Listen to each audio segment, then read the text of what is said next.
Hello and good evening. I'm Steve Eager. First on Fox 4 News at 5:30. There is now a federal investigation into how a Garland man slipped past DFW airport security and boarded a plane without a ticket or any ID. Fox 4's Natalie Solis is in Garland with more on what the feds are focused on right now. Natalie. All right, well, Steve, we have been here at the man's apartment most of the day, hoping to ask him directly exactly how he was able to get past that TSA security checkpoint. But so far, no luck. This morning, though, members of Congress, especially those from Texas, had some very pointed questions for the new head of TSA.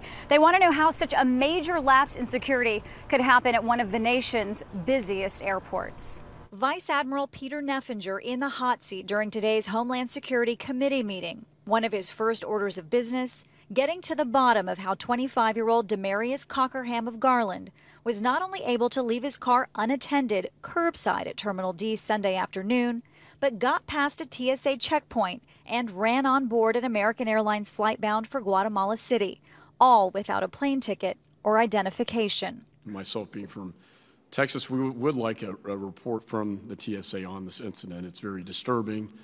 I don't know how he got past security completely untouched. One of the many questions federal investigators will be asking.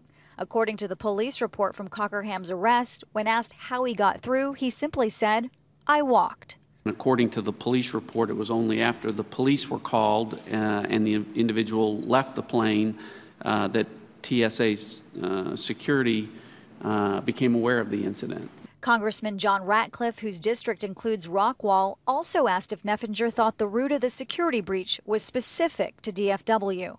Office of Investigations is looking at that right now. I'll let you know what specifically was the issue here. My suspicion is that right now it's confined to that specific location in Dallas-Fort Worth. The police report says 2 airport cameras captured the incident, so TSA should have a good idea of how Cockerham slipped by.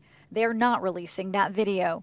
Neffinger says one thing TSA will look at is checkpoint barriers, especially those near security stations that are less trafficked. It should not be easy, and it should be impossible for somebody to make their way past a checkpoint without being observed.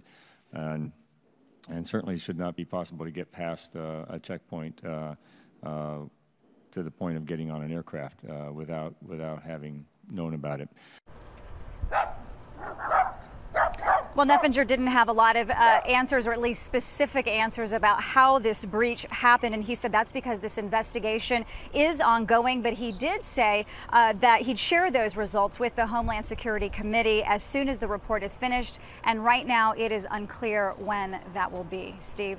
All right, Natalie, I was intrigued. He said his suspicion was that this is confined to DFW, but is he sure? Could this possibly be a widespread TSA problem? You know, he's not sure, and that's really one of the biggest questions here. Neffinger said the TSA will look at this DFW incident, but also make sure that this isn't some bigger systemic problem with TSA, which of course brings up other questions about proper training and procedures. Steve? Okay. Natalie Solis in Garland, thank you.